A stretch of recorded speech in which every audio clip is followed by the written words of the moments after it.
तिसरी कसम म्हणजेच मोदी भाजपचा चौथा अंक। ठाकरे गटाच्या मुखपत्रातून टीका, तर भाजप हा मिठाला शब्दाला जागणारा पक्ष नसल्याचाही घणाघात।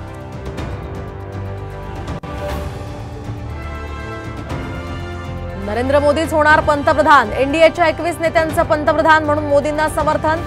7 जूनला राष्ट्रपतींची भेट घेणार। मंत्रिमंडळातील जबाबदारीतून पक्ष नेतृत्वानं मुक्त करावं, केंद्रीय नेतृत्वाकडे देवेंद्र फडणवीसांची मागणी। फडणवीसांनी स्वीकारली भाजपच्या पराभवाची जबाबदारी। अजित पवार गटाच्या आमदारांची आज बैठक। आमदार शरद पवार गटामध्ये परतण्याच्या चर्चेच्या पार्श्वभूमीवर बैठकीला महत्त्व।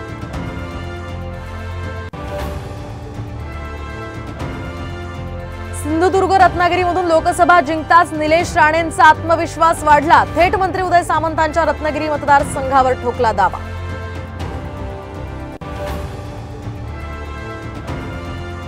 आणि राज्यात शनिवारपासूनच पावसाचा इशारा। 10 जून पासून मुंबईसह पश्चिम घाटामध्ये मुसळधार पावसाचा अंदाज।